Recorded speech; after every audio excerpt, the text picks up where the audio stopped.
सभी प्रिय छात्रों का आज के लेक्चर में स्वागत है। आज मैं कक्षा 12 जो अपना चैप्टर प्रिज्म चल रहा है उसके न्यूमेरिकल आपके बीच लेके आया हूँ और इस चैप्टर के न्यूमेरिकल बहुत अच्छे हैं। थ्योरी के इससे पहले 2 वीडियो हमने आपको दे दिए हैं। आज ये चैप्टर समाप्त हो जाएगा। बहुत अच्छे न्यूमेरिकल हैं और परीक्षा में बहुत ज़्यादा पूछे भी जाते हैं, बहुत आसान भी। सबसे पहला क्वेश्चन देखो, कांच के एक प्रिज्म का कोण 60 डिग्री है तो अल्पतम विचलन कोण 30 डिग्री तथा अल्पतम विचलन कोण 30 डिग्री है तो कांच का अपवर्तनांक ज्ञात कीजिए। सबसे पहले क्वेश्चन को पढ़ते हैं और उसमें जो वैल्यू दे रखी है उनको लिख लेते हैं। क्या क्या दिया है?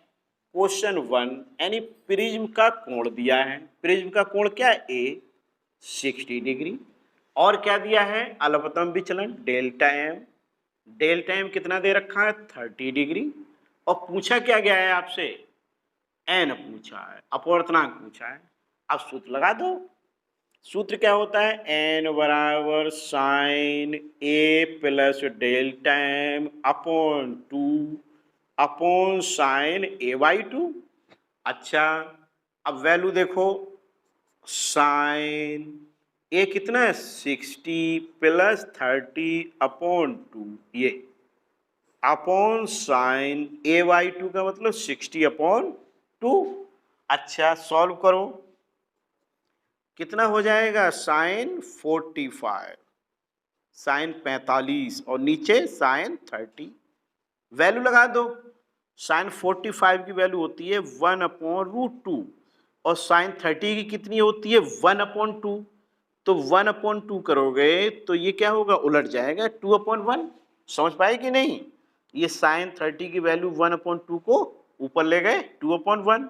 और देखो यार, रूट 2 से ऊपर नीचे हमने गुणा कर दी। जैसे 2 अपॉन रूट 2 है, ऐसे रूट 2 और रूट 2। अब देखो नीचे क्या हो जाएगा? 2 रूट 2 की मल्टीप्लाई करेंगे 2 और 2 से 2 कट गया तो कितना बचा? रूट 2 बचा।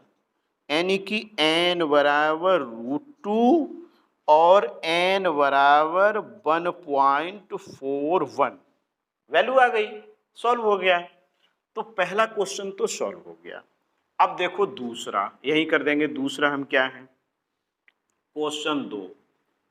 दूसरा क्या है? ए प्रिज्म कोण वाले प्रिज्म के पदार्थ का अपवर्तनांक कोसेक ए बाई 2 है। न्यूनतम विचलन कोण का मान ज्ञात कीजिए। बहुत बढ़िया क्वेश्चन है और ये 3 जो क्वेश्चन हमने लिखे हैं तीनों बोर्ड परीक्षा में आए हुए हैं, बहुत ज्यादा आते हैं ये। अच्छा, ये क्या दे रखा है? एन दे रखा है। एन बराबर कोसेक ए अपॉन 2 ये दे रखा है। न्यूनतम विचलन कोण यानी हमसे डेल्टा एम पूछा गया है।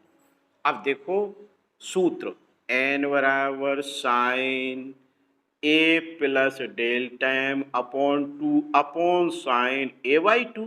वैल्यू लगा दी, सूत्र लिख दिया। अब देखो वैल्यू लगा दो, कोसेक ए बाई 2 बराबर sine A plus delta m upon 2।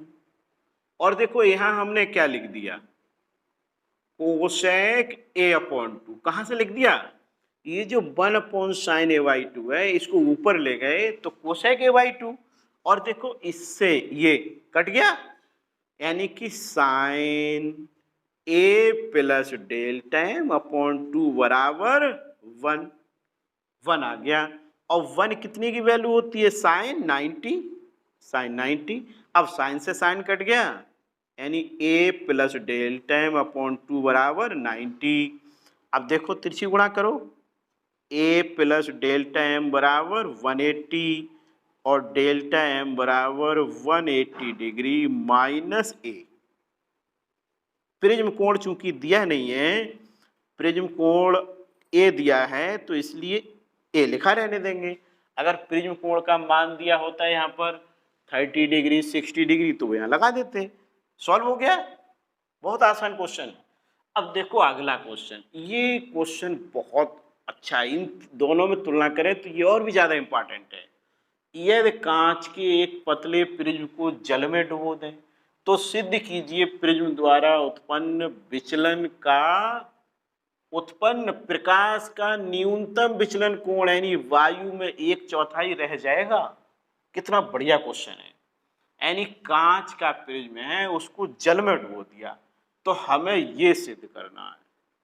क्या सिद्ध करना है कि न्यूनतम विचलन कोण वायु में 1/4 रह जाएगा।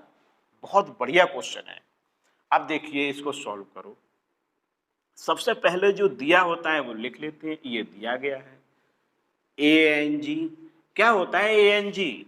वायु के सापेक्ष कांच का अपवर्तनांक, एयर गिलास, तो वायु के सापेक्ष कांच का अपवर्तनांक। बच्चे इसको पढ़ नहीं पाते हैं, जब हम पूछते हैं तो गलत बता देते हैं। WNG 4/3। इसको क्या पढ़ेंगे? वायु के सापेक्ष जल का अपवर्तनांक, ये दिया गया है। अच्छा, अब देखो सूत्र लगाओ। सबसे पहले तो वायु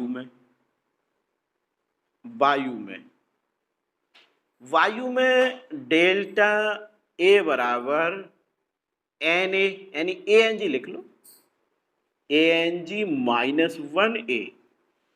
कहां से आ गया? सूत्र होता है ना डेल्टा M बराबर N-1A। तो यहां पर डेल्टा A का मतलब वायु में एयर, तो ANG वायु के सापेक्ष कांच का अपवर्तनांक। और ये अब देखो ये यहाँ ANG दिया हुआ भी है, चाहो तो लगा लो, लगा दें। देखो ANG कितना दिया है? 3/2 -1A। इसको अगर सॉल्व करेंगे तो 2 यहाँ जाएंगे, यानी कितना बचेगा? 1/2। 1/2 का मतलब समझते हो? A/2।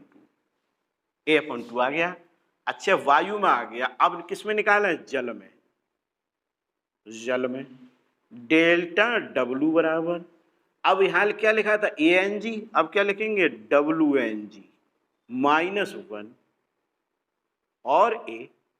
अब देखिए जो WNG है इसका सूत्र हम पिछले चैप्टर में भी आपको पढ़ा चुके हैं।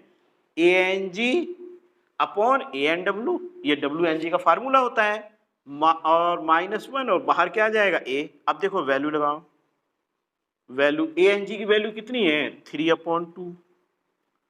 अच्छा देखते जाना है। 3/2 अपॉन ये ANW 4/3 -1। देखो यहाँ ध्यान से देखना A।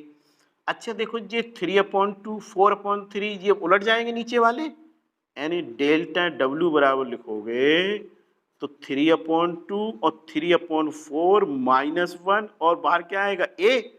अच्छा इसके बाद स्पेस थोड़ा कम पड़ रहा है, अभी एक लाइन और लिखते हैं नीचे। देखो डेल्टा W बराबर 9/8 -1 और A। देखो क्या आएगा ये? अगर इसको सॉल्व करेंगे तो 8 यहाँ जाएंगे, यानी कि 1/8A, यानी A/8। A/8। अब ऐसा करो, भाग दे दो और भाग देने के बाद मैं यहाँ लिख देता हूँ, यहाँ आ जाएगा। भाग दो। क्या भाग दें? Delta W upon delta A। Delta W बेटा कितना है? देखो A/8 इंटू ये देखो डेल्टा A कितना है? डेल्टा ये लिखा है आपने A/2, तो क्या हो जाएगा? 2/8। काट दो, A से तो कट गया। अच्छा delta W upon delta A काटोगे तो 1/4 और डेल्टा W बराबर अगर लिखोगे तो डेल्टा A उधर पहुंच जाएगा, यानी 1/4 डेल्टा A। ये यही तो लाना था, यही सिद्ध करना था। अब समझ लो एक बार फिर। देखो क्या कहा? न्यूमेरिकल सॉल्व करने से पहले हमें फार्मूले आने चाहिए। फार्मूले एक पेज पे सब लिख लेंगे, डेरिवेशन को बार बार करेंगे, प्रैक्टिस करेंगे। थ्योरी यदि हमें आ गई तो कोई भी चैप्टर का कैसा भी न्यूमेरिकल हो आप तुरंत लगा दोगे। कैसा भी बदल दिया, चाहे वैल्यू बदल दो, कैसे भी घुमा के दे दो, आप तुरंत उसको सॉल्व कर देंगे। और न्यूमेरिकल यदि नहीं आते हैं तो फिजिक्स ही नहीं आती है, ये समझ लीजिए। क्योंकि जितने भी कंपटीशन एग्जाम होते हैं उसमें अधिकतर न्यूमेरिकल ही आते हैं। तो आप न्यूमेरिकल पर विशेष ध्यान दीजिए, और न्यूमेरिकल तभी होंगे जब थ्योरी अच्छी होगी। तो देखो सबसे पहले जो वैल्यू दे रखी है वो हमने लिख ली। वैल्यू लिखते ही सूत्र हमारे दिमाग में अपने आप आ जाता है। इसमें ये सूत्र लगेगा क्योंकि ए और डेल टाइम दे रखा है, एन पूछा गया है, तो हम समझ गए ये सूत्र लगेगा, सॉल्व हो गया। अच्छा, इसमें देखिए एन ये दे रखा था, डेल टाइम पूछा गया था, तो इसमें भी हम समझ गए जब एन ये लगा देंगे तो डेल टाइम निकल आएगा। देखो ये तो सब कट ही गया, ये देखिए साइन 90, साइन से साइन कट गया, आ गया 180 डिग्री माइनस ए डेल टाइम। अच्छा, ये क्वेश्चन बहुत अच्छा है। वायु के सापेक्ष कांच का अपवर्तनांक दे रखा है, जल का अपवर्तनांक दे रखा है। अब देखो वायु में अगर लिखेंगे तो ये, और जल में लिखेंगे तो WNG का फार्मूला ANG/ANW पिछले चैप्टर में भी आपको पढ़ा चुके हैं। देखो यहाँ वैल्यू लगा दी, ये आ गया, और भाग देते ये आ गया, यही तो लाना था, सॉल्व हो गए। अब मैं अगले क्वेश्चन लेता हूं। अब देखो अगले क्वेश्चन देख लो, हमने 2 क्वेश्चन और लिए हैं, ये भी बहुत इंपॉर्टेंट है। हमने जो आज 5 न्यूमेरिकल कराए हैं और मुझे पूर्ण विश्वास है इनमें से एक क्वेश्चन परीक्षा में आ जाएगा, आप इनको तैयार करिए।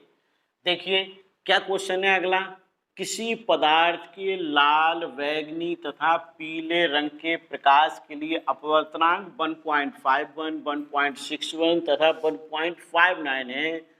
पदार्थ की वर्ण विक्षेपण क्षमता ज्ञात कीजिए। फिर आगे क्वेश्चन और दिया है, यदि माध्य विचलन 5 डिग्री हो तो पदार्थ के प्रिज्म से प्राप्त कोणीय वर्ण विक्षेपण कितना होगा।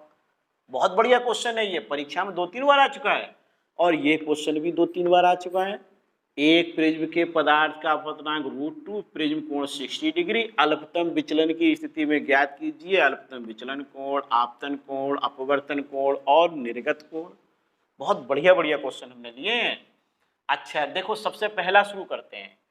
क्या दे रखे हैं, ये अपवर्तनांक दे रखे हैं। सबसे पहले लाल, लाल का मतलब क्या है, NR, NR बराबर देखो 1.51। अच्छा आगे देखो NV, यानी वैगनी वायलेट 1.61, वैल्यू सही लिख लो।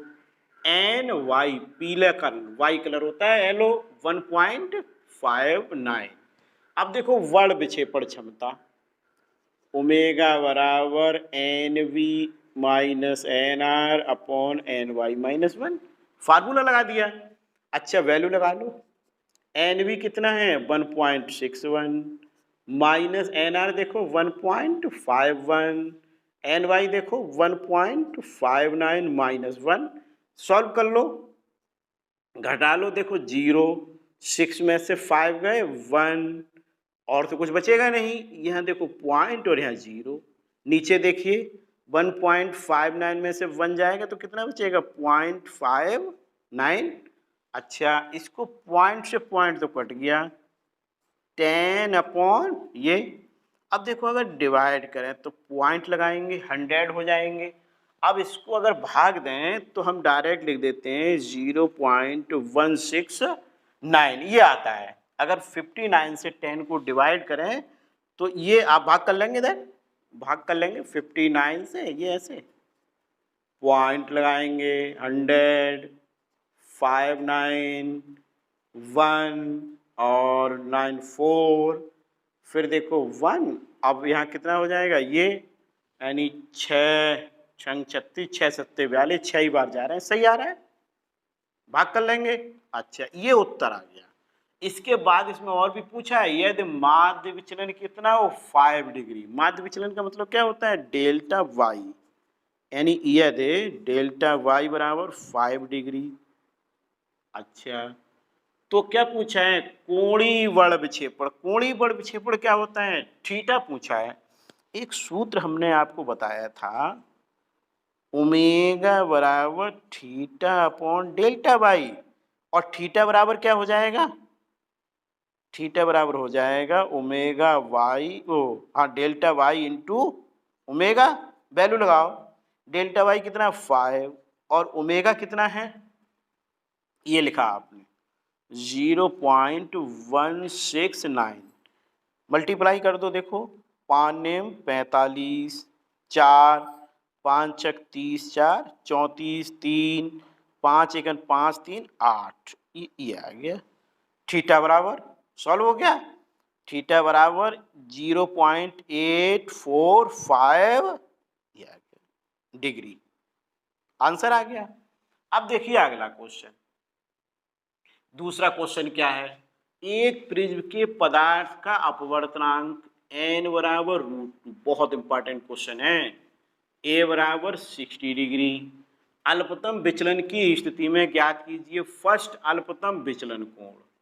तो I बराबर, यानी कि अल्पतम विचलन कोण आपसे पूछा है, अल्पतम विचलन कोण क्या होता है, डेल्टा एम, तो डेल्टा एम पहले लिख लो, यानी आपसे डेल्टा एम पूछा है। अब सूत्र लगाओ, एन बराबर sine A plus delta m upon 2 upon sine A by 2।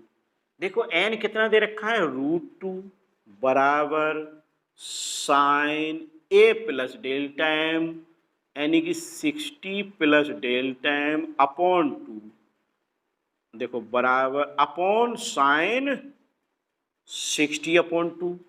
अच्छा इसको सॉल्व कर लो, √2 इंटू यहाँ कितना आएगा, साइन 30 आएगा, बराबर sine 60 plus delta m upon 2, sine 30 की वैल्यू 1/2 बराबर sine 60 plus delta m upon 2, यहां से लिखेंगे अपॉन 2 ऐसे, ये देखो ये ऐसे, ये आ गया।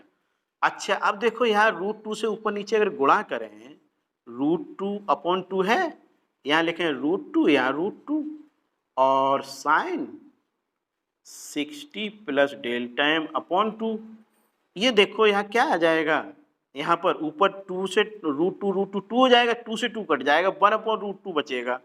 1/√2 का मतलब क्या होता है, साइन 45 और sine 60 plus delta m upon 2। अब देखो इसके बाद ऊपर आ जाओ, साइन से साइन तो कट गया, अच्छा 45 बराबर ए प्लस डेल्टा एम अपॉन 2, नहीं ए की वैल्यू लगा दी है हमने 60, अब देखो 60 प्लस डेल्टा एम बराबर 90 और डेल्टा एम बराबर 90 माइनस 60, कितना आएगा 30 डिग्री। देखो कौन सा आंसर आ गया, फर्स्ट आंसर आ गया 30 डिग्री। अब हमसे क्या पूछा गया है, आपतन कोण, आपतन कोण सेकंड वाला। अब सेकंड यहाँ निकालो भाई, अब लगा दो I बराबर ए प्लस डेल्टा एम अपॉन 2। अच्छा ए कितना दे रखा है 60, 30 अपॉन 2 यानी कि 90 अपॉन 2 कितना आएगा 45, I भी आ गया। अब देखो थर्ड में क्या पूछा गया है आपसे, अपवर्तन कोण। अपवर्तन कोण क्या होता है R, तो R बराबर एक सूत्र पढ़ा था ना आपने A/2, तो A/2 यानी कि 60/2 और R बराबर 30 डिग्री, ये भी आ गया। अब देखो फोर्थ आपसे क्या पूछा गया है, निर्गत कोण। तो निर्गत कोण क्या होता है, आपतन कोण और निर्गत कोण। आपतन कोण और निर्गत कोण, आप चित्र पे जाइए, I बराबर R, याद आ रहा है, आपतन कोण निर्गत कोण के बराबर होता है, तो आप लिखेंगे निर्गत कोण बराबर आपतन कोण बराबर 45 डिग्री। ये भी सॉल्व हो गया, दोनों क्वेश्चन सॉल्व हो गए। एक बार फिर समझ लो, देखो ये लाल रंग के लिए, बैगनी रंग के लिए और पीले रंग के लिए अपवर्तनांक दे रखे थे, वर्ण विक्षेपण क्षमता पूछी थी। इस सूत्र पर भी न्यूमेरिकल बहुत ज्यादा आता है। अच्छा इसके बाद इसको हमने सॉल्व कर लिया, भाग दे के आप आंसर ले आएंगे।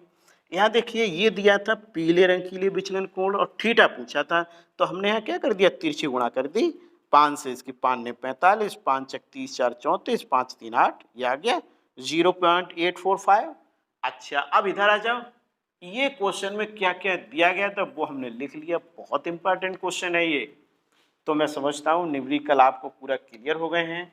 बहुत सिंपल होते हैं न्यूमेरिकल लगाना, बहुत जल्दी जल्दी न्यूमेरिकल लगते हैं, ये थ्योरी आती है, थ्योरी नहीं आती है तो न्यूमेरिकल नहीं लगेंगे। तो पहले इससे पहले इसके जो 2 वीडियो हमने दे रखे हैं, उन दोनों वीडियो को ठीक से देखिए, फिर न्यूमेरिकल लगाइए।